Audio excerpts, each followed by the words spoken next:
Welcome back to another edition of GrokTALK, brought to you by GrokTALK.com and Grok Media LLC. Somebody's cooking in my kitchen. I'm just keeping an eye on him. And my dog is right here staring at me like he needs something because, you know, the minute you turn the microphone and the camera on, everybody wants you for things. It's just amazing. My wife's giving me a dirty look, I think. I was just helping her make soup, so I think that was pretty cool. Anyway, we're here to talk about free speech. Free speech is what we do here. It is responsible, the First Amendment, for everything we are able to share with you. And of course, because the powers that be, both here and abroad, don't appreciate the fact that we don't always and almost never toe the approved narrative, they don't like it. So they try to shut you down. And we've seen lots of examples of that in places where they should know better. Remember Canada and the truckers? They debanked them.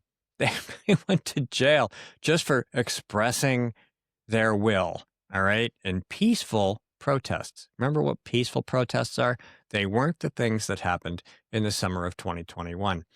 And so here we are, looking at our neighbors to the north, across the ocean in England, and way down in Australia and New Zealand, places that all kind of came from the same roots, at least as far as liberty and government goes. And the United States came very close during the Biden administration to becoming just like them. We're going to talk about that. We're going to talk about the really bad news that's coming their way in Australia and in England. And Grok Talk starts in less than 60 seconds. Not everyone can get up every day and look for ways to piss people off. But here at GrokTALK.com, we do that almost every day. I can't tell you how many times someone's lost their SHIT and threatened to end us. But we're still here, pissing people off. It's almost like we enjoy it. And we've been doing it since 2006. That's almost 2 decades of news, politics, and opinion, and now podcasts, and we're just getting started. We believe in principles before parties and politicians. We defend free markets and individual liberty, and if that makes you mad, it makes us smile. We're like Grandma after she stopped caring what other people thought. If that sounds refreshing, you need to check us out. This is Steve McDonald for Granite Rock, and we'll keep shining the light on them for you. So we live in a world where in the United Kingdom, if you don't like what the government is doing or how they're treating you and you protest, they completely disconnect you from the banking structure, making it impossible for you to live and do anything. If you're in the United Kingdom, they arrest you for memes they don't like. And we're going to talk a little bit more about some new regulations that are coming your way in the United Kingdom that are just ridiculous. And of course, Australia, I wrote about on my Substack earlier this week. They have a new hate speech bill that is so vague that the government will probably use it to suppress whatever speech they please. Not that they weren't already doing that. And we're familiar with this. In the early days of the Biden administration, one of the things they emphasized was silencing dissent. You couldn't be a scientist if you didn't agree with their science. You couldn't be anything if you didn't agree. And if you didn't agree, what did they do? They shut you down. They deplatformed you. They kicked politicians and a president off of Twitter. That's how bad it is. And people are like, oh, you guys on the right, you're fascists. Really? Really? Of course it's projection. That's obviously the case because we know that when Democrats say something, they're basically admitting guilt. That's what they're doing. That's what they want to do. And we have evidence, tons of it. I mean, Nina Jankovic, they had an entire organization ready to go that they wanted to start with her at its head, and its whole job was basically 1984 style censorship, the government deciding what truth was and shutting up everyone else. And that's kind of where we are in Australia. The Bondi Beach incident, huge tragedy, but just like college campus claims of anti-Semitism were used in the United States to try to suppress legitimate speech, they're doing it in Australia. Much better than they could do it here because in Australia, they don't have a First Amendment. As I noted earlier, I wrote about this on my Substack, and it's pretty ugly. So the adoption of the legislation that adversely affects, even prevents free speech, has been of increasing concern in Australia. Next week, the Australian Parliament is being recalled for the purpose of passing laws against anti-Semitism, hate, and extremism. The proposed legislation in question is the Combating Anti-Semitism, Hate, and Extremism Bill 2026, which seeks to criminalize anti-Semitism, hate speech, and extremism. Wow, I never would have guessed. The proposed hate speech laws are so vague that a wide variety of legitimate political communication could be banned, and will be. They could easily be used to silence genuine commentary of government policy, which is precisely the point. They don't care about hate speech. Listen to them. They're really, really good at it. They don't care about anti-Semitism. They only care if they can use it to silence speech. And hate speech? Well, we all know what that means. It's about silencing speech they hate, not speech that's hateful, which, in America, because of the First Amendment, is legitimate and protected speech. So Australia's got a problem, and we can't help them. And if you look across the pond at the United Kingdom, it's gotten bad. You've heard all the stories. They've arrested more people for social media posts than nations like North Korea and China, although, as I've written previously, we don't really know for certain what they're arresting and what they're doing with those people. We have a lot of suspicions. We have some, some leaked details, but we really don't know. So the numbers, I would think China and North Korea, places like that, Cuba, they're probably suppressing an awful lot of speech that we don't know about. But in this particular context, where people can identify things that happen on social media and they can connect them to arrests, the United Kingdom is at the top of the pack. And to make matters worse, they've got a new bill. I believe it's called the Employment Rights Act. And they've had this mass piece of legislation. And there's a gentleman who has been shared on social media. You may or may not have seen it. We're going to share a whole bunch of it and talk through it as we go. He explains how the government of England has created the situation where it is almost impossible to run a business and not break the law, all in the name of trying to make people feel good and suppressing speech that they think, they being the government, is inappropriate. This new piece of legislation would make it a crime if a business owner did not report third-party speech, banter. That's customers just talking to each other personally, not exactly in private because they're in a public place like a bar or a pub or a restaurant. But if that speech is overheard by somebody who they may not even be able to see, and that employee is offended, the employer is required to do something about it. And if he doesn't, he's broken the law. So lots of problems brewing in the UK. And before we dig into that, between now and 10 seconds ago, I have participated in a 2-hour training, watched the Patriots win the AFC Championship, and snowblowed my driveway twice. So that, isn't technology great? So on the subject of the UK, once again, before we dig into that bill and parse that speech given by one of the members of the House of Lords, the UK government's attempt to combat right-wing extremism through a video game has spectacularly backfired, with players identifying with the character meant to serve as a cautionary tale. Pathways Navigating the Internet and Extremism, developed by Hull City Council and Shoutout UK, has been pulled offline after its purple-haired antagonist Amelia became a viral meme celebrating British nationalism.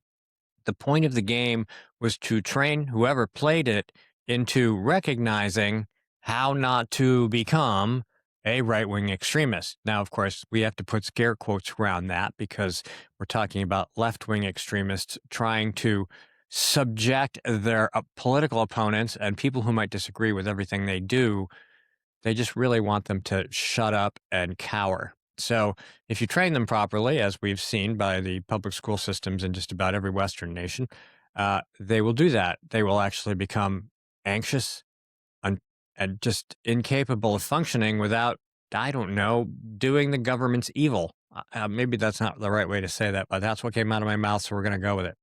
Amelia was a purple-haired girl. First of all, purple hair on a right-winger, that's a little strange.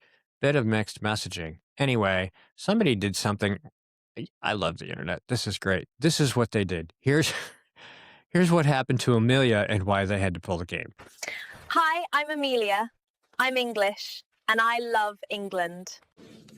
I like having fish and chips and a pint at the local pub. I like Shakespeare and Dickens, Tolkien and Lewis, Harry Potter. I like pork sausage and dogs and fashion. Haram! Haram! But I don't like that. Brits are famously polite, but it mustn't mean we're willing to commit cultural suicide. Our institutions, the Church of England, the BBC, are a bunch of queers and nonces. How the bloody hell did we go from Churchill to you git? Sadiq Khan, the mayor? This is London, mate, not Afghanistan. Or Star Wars. I'm getting that. Our government won't even protect our schoolgirls from grooming gangs. Sod off, packy wankers! The police won't help. They're too busy confiscating garden tools and suppressing free speech. That's right, miss. What have I done, officer? You've tweeted rudely, and you're under arrest. Curry is fine, but we have several recipes already. We don't need 2 million Indians here to make it for us. There are 50 Islamic nations in the world. Muslims don't need to be on our island. They want to conquer it. The government says it must be this way. That doesn't make it right, does it, Robin Hood?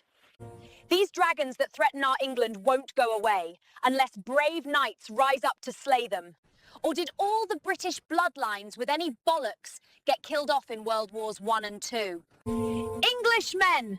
It's your country, and it's being taken from you. Chav? Posh? Doesn't matter. We're already all in this together. I don't want this to be the future of the women of England, and I'm sure the women of Iran and Afghanistan didn't want it either. Your ancestors beat the Spanish Armada, Napoleon, and the Nazis. Surely you can handle welfare tourists. History will record what you do or don't do. Get cracking, lads. Love, Amelia. So that's just funny. It's a freaking riot. And that's what you have to do. And I'm really, really surprised that somebody hasn't been arrested and put in jail for that. That's just kind of how these people roll. And on that point, let's talk about the new Employment Rights Act. This thing is huge. And I went digging online, and it's supposed to be a pro-labor, working class, hourly wage type.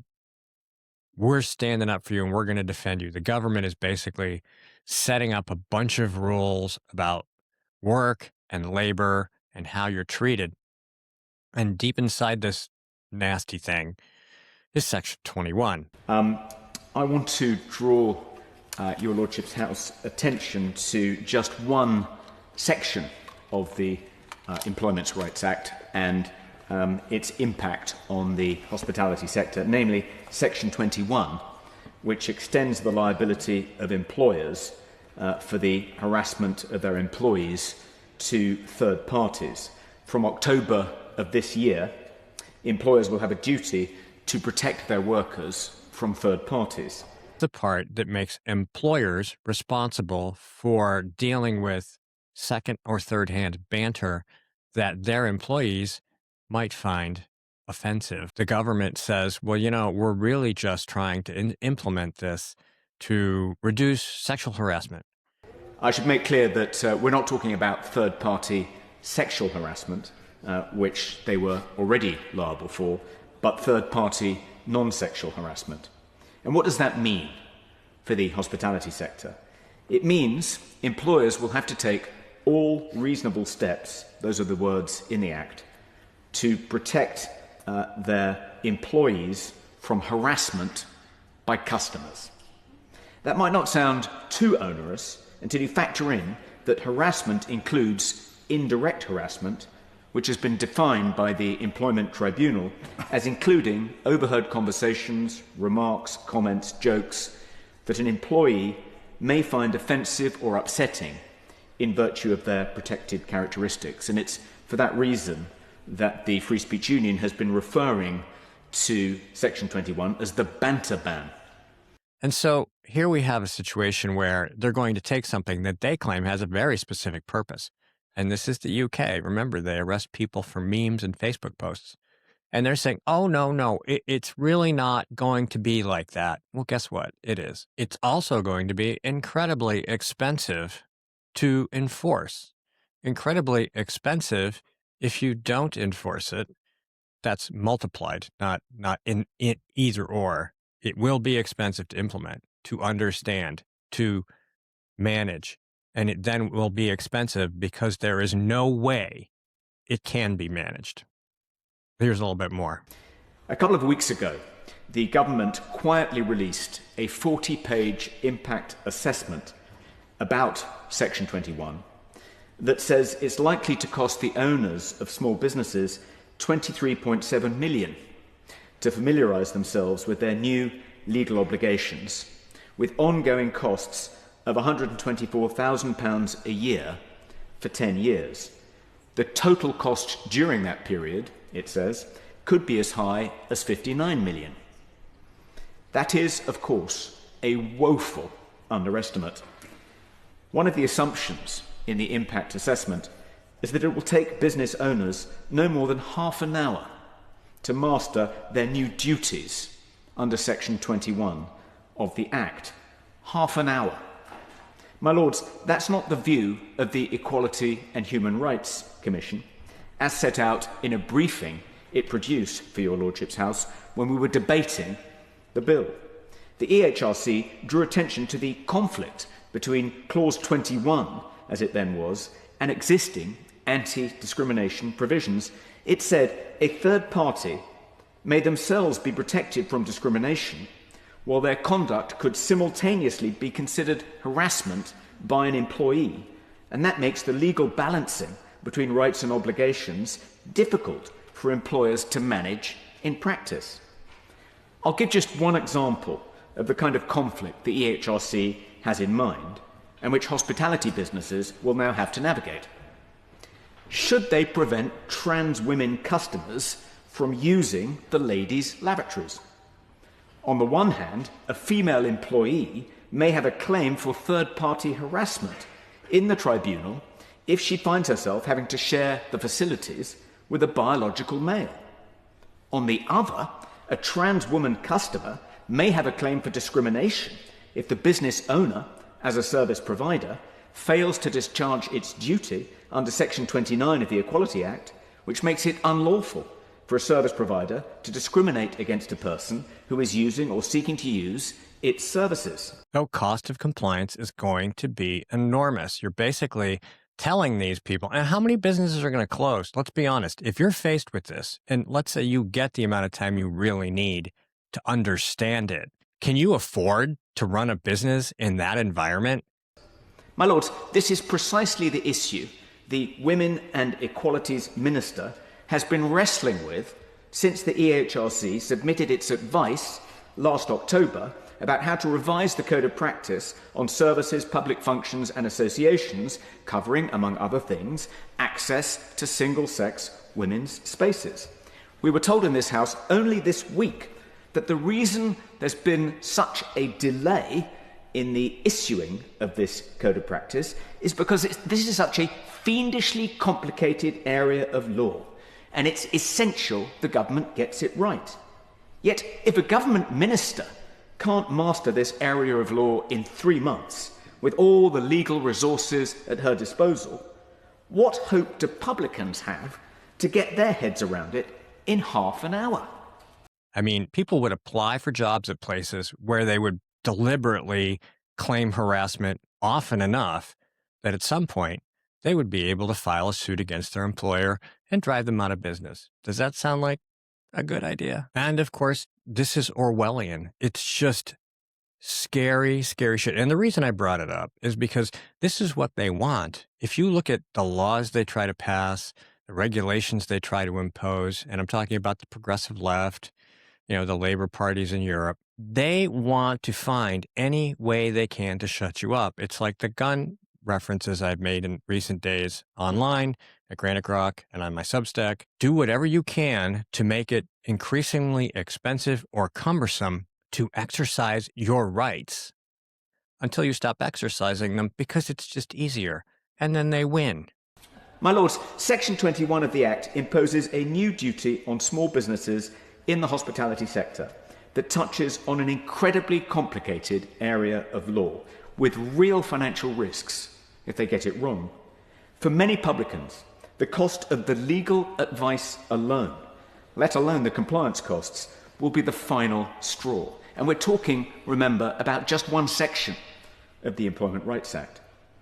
Could the noble Lord, the Minister, at the very least, give retail and hospitality businesses a 12-month reprieve before strangling them with this new, profoundly unwelcome bit of red tape? And then you have a few people who try to fight for you, and you're just so exhausted from it all that you're just like, shut up. And then you're done. That's it. It's incredibly important to us, obviously, as I opened. Free speech is our thing. And again, the UK doesn't have a First Amendment. Australia doesn't have one. New Zealand doesn't have one. Canada doesn't have one. In Canada, they give you coloring books for children to help them normalize the idea that we're going to be offing your elders if they get sick, and that's okay. And then, of course, we have what happened in Australia with Bondi Beach. We have the effort to use Amelia to basically propagandize children into thinking that disagreeing with the left-wing government is right-wing extremism. It's just disagreeing. That's all it is. When you suppress it, it becomes violent eventually, and that's also kind of what they're looking for, because once they have a display of violence, they can say, oh, look, they're violent. What's not violent about arresting somebody for just expressing an opinion you disagree with? It is. It's the use of force and fear. And we have to stand up against it everywhere. So that's kind of it for today. I hope you had a good time. GrokTALK will be back next week. Make sure you watch the morning update every day, Monday through Friday. Thanks for watching. We'll see you soon. GrokTALK.